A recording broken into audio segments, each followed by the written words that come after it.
علامه رشاد مرحوم 21 کاله مخکې وفات شوی دی. زما سره د ده مرحوم رابطه یوه برخه معنوي وه او بله برخه مستقیمه د ده د شاګردۍ او د ده تر لارښوونې لاندې زما د کارو د فعالیت برخه وه. زه په 3م ټولګي کې وم او په دغه وخت کې عبدالرؤف بینوا د اوسني لیکوال کتاب چاپ کړی و او په دې کتاب کې د علامه رشاد 2 شعرونه چاپ شوي وو چې یو یې د غریب زکندن نومېدی او بل یې د مرګ پیغام. الهي ته مې حال وینې چې د زړه په وینو پایم، آرزو شوه د ژوند ختمه له تا ته په ژړا یم. دا جهان د نامرادۍ دی په ارمان ورځنې لېږدم، څوک مې غوږ پر کرږو نږدي دا خواله به تا ته پرېږدم. او دا بل شعر یې مسته زرکه وم روزلې د آزاد غره په لمن کې، نه مې لومه ولیدلې نه په فکر د دښمن کې، ناخبره له دورانه راښکاره یې لمسون نه وو، د رغو پر خاورو نغښتم ما لیدلی بیلتون نه وو. او تر پایه دغه شعرونه چې موږ په کور کې دغه د اوسني لیکوال کتاب پروت و او ما مې د خپلې مور په لارښوونه هغه لوست. دا 2 شعره چې ما هلته ولوستل پر ما یې یوه ډېره ساحرانه اغېزه وکړله. څو واره مې ولوست او په یاد مې کړي.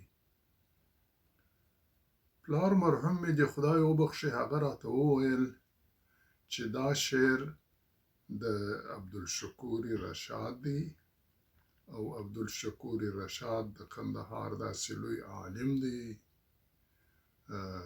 شاعر دی او د دوی کورنۍ د کندهار مشهور تاجران وه. د ده نیکه حاجي محمد ایاز مرحوم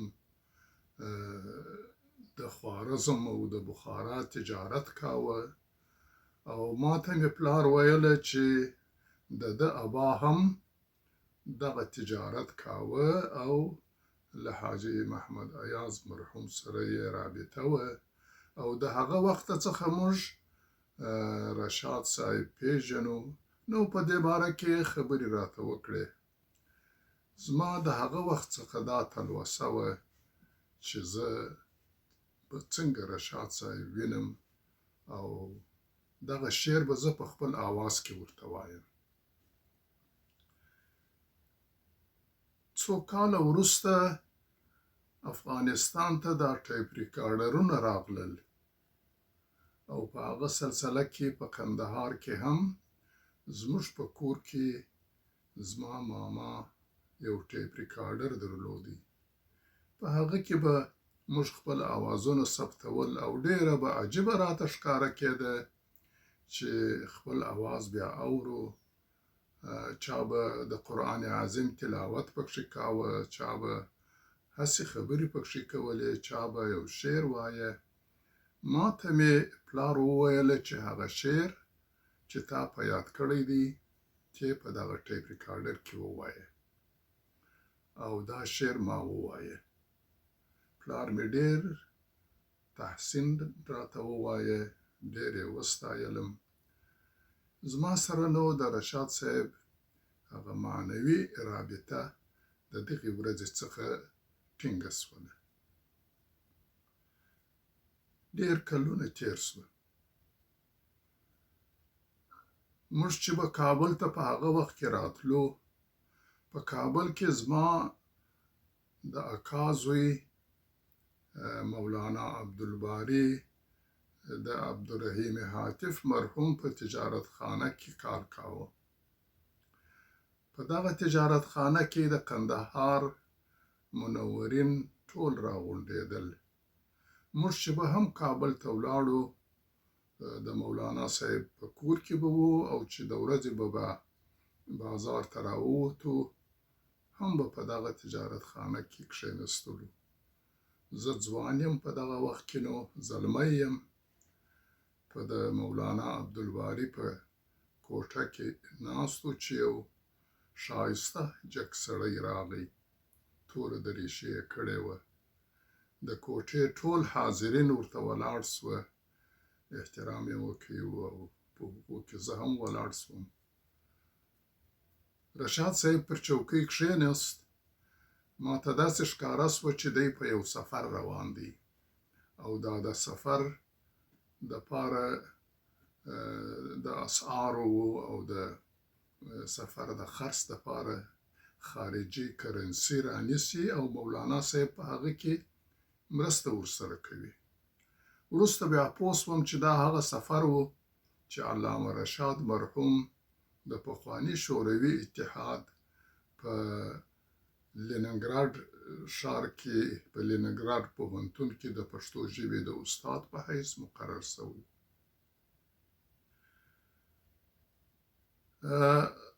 تر خبرو وروسته رشاد صاحب د مولانا څخه پوښتنه وکړه چې دغه زلمی څوک دی، او هغه ورته وویل چې دی زما د اکا زوی دی، محمد معصوم نومیږي، او د حاجي محمود زوی دی. رشاد صاحب بیا ستړی مسې راسره وکړله. زه ور ولاړ سوم، پر تندي یې مچ کړم، ول ستا د لیاقت مې اورېدلي دي. بیا یې نو پر دې خبره باندې ډېر اوږد بحث وکړ چې موږ ولې دا ځوانان د پلرو په نامه باندې پېژنو، او ځکه دا ځوانان خو خپل ځان ته هم شخصیتونه لري. خو په هر صورت په دغه وخت کې نو زما هغه آرزو پوره سوه چې ما د وړکتوب څخه تقریبا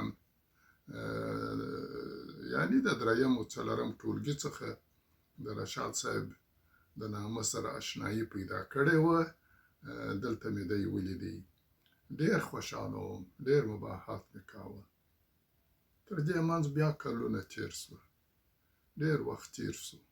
په افغانستان کې انقلابونه راغلل، مختلف حالات راغلل. زه د کندهاره څخه کابل ته راکډه سوم، او په کابل کې مې په خیرخانه کې کور ونیو. دا کور پر هغه سړک و چې د رشاد مرحوم کور هم پر دغه سړک و. زه په دغه وخت کې د بیهقي د کتاب چاپولو مؤسسې سره چې ارواښاد محمد انور نومیالی رئیس و، د بالمقطع اجر په توګه کار ما کاوه ورسره، او دلته مې د افغانستان د انتالوجۍ پر پروژه باندې کار شروع کړی و. نو په دغه سلسله کې ما د رشاد صاحب و مرستې ته ضرورت درلودی. زما د وړکتوب د وختو له اشنا ښاغلي جهاني سره زه یو مازدیګر په خیرخانه کې د دوی کور ته ورغلم. د دوی دغه کور چې دا وروسته تر اوسه به هم ولاړ وي، نه پوهېږم، په دا کور کې هغه وخت یو پوړ و، بیا وروسته دوی 2 پوړه کور ځینې جوړ کړي. په دغه کور کې یو وړه کوټه وه، د استاد میز پروت و، ورې کتابونه و شاوخوا پر راګرځېدلي وه. ژمی و، استاد پوستین پر اوږو اچولی و، او زه جهاني زه او جهاني ورغلو د ده سره. د ده هغه د مولانا د کوټې ټوله خبرې په یاد وې. ما دا خپل پوښتنه ځینې وکړله او دا خپل کار چې ما شروع کړی و د هغه په باره کې مې یو څه توضیحات ورکړله. استاد ما ته ډېرې ښې لارښوونې وکړې او چې راولاړېدو نو یې راته وویل چې معصوم جانه دوباره راځه، کور دې هم د لې نږدې دی، زما سره وینه. نو ړوند د خدایه څه غواړي دوې سترګې. زما خو دغه آرزو وه چې زه د رشاد صاحب سره وګورم. له دغې ورځې څخه نو زه ګویا رشاد صاحب مستقیم شاګرد شوم. داسې هفته به نه وه چې زه یو وار دوه واره د رشاد صاحب کور ته ورتلم. د ده له مجلس څخه به مې فیض وړ، د ده لارښوونې به مې په نظر کې نیولې، او که به د ده په کور کې نور څوک ناست وه هم به ده زه ور معرفي کولم چې دا ځوان معصوم نومیږي او داسې زما څه توصیف بیا هم ورته وکړي. دا نو هغه کلونه دي چې ما وروسته له افغانستانه څخه د ځینو مشکلاتو په خاطر باندې د راوتلو فیصله متاسفانه کړې وه. چې د کابله څخه راوتلم یا د افغانستانه راوتلم، ما د خپلې کورنۍ غړي نه وه خبر کړي، غیر له مېرمنې او مور څخه چې په دې موضوع خبر وه، بل مې هیچا ته نه وه ویلي. مګر علامه مرحوم ته ورغلم، مازدیګر د خپل بیان مې ورته وکړ چې زه نور روان یم. ډېر متاثر سو.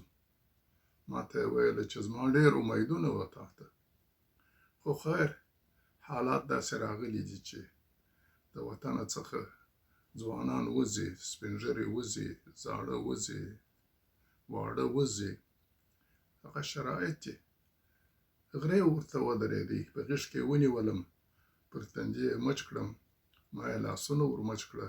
خدای په اماني مو په ډېر رقت سره واخیستله او زه راغلمه پاکستان ته.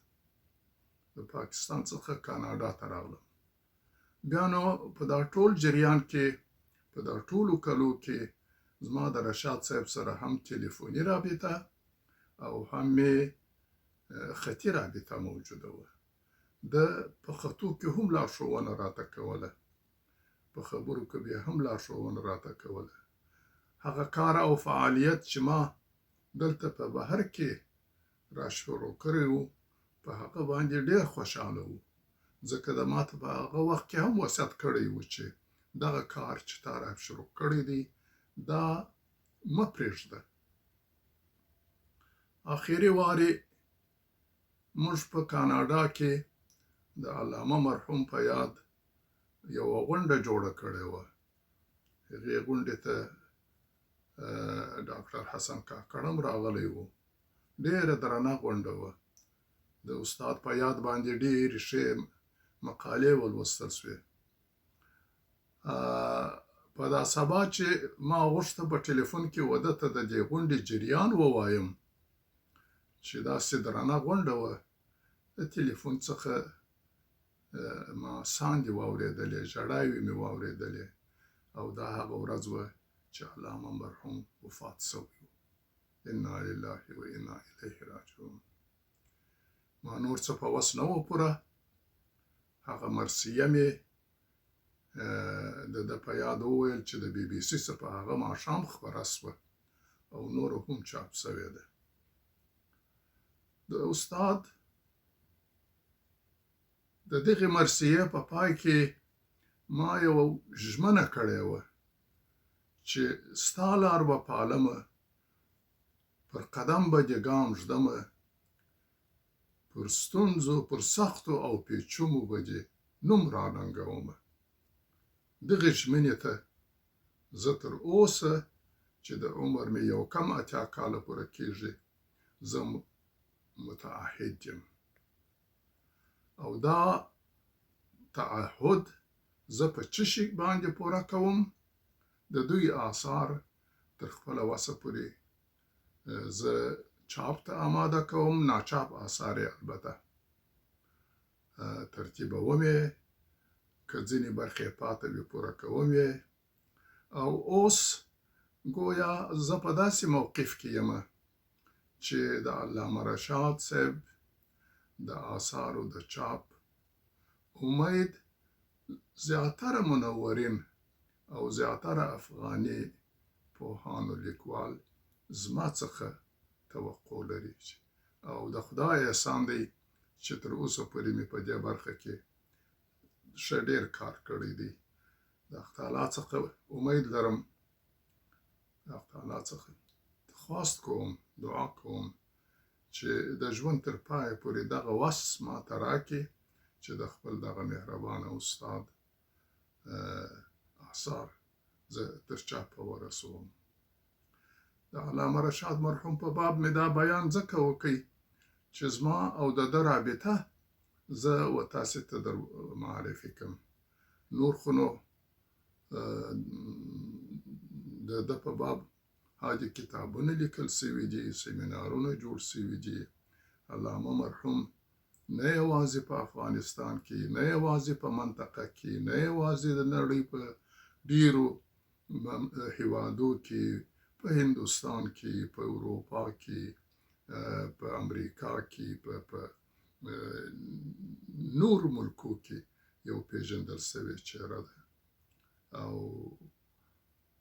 زه دغه ویاړ هم لرم چې زموږ معاصرین چې کله زما په باره کې خبرې کوي نو ما ته وایي چې هوتک د علامه رشاد مخلص شاګرد دی ما ته د خدای د دغه اخلاص د دوام توفیق راکړي پر لوی خدای مو سپارم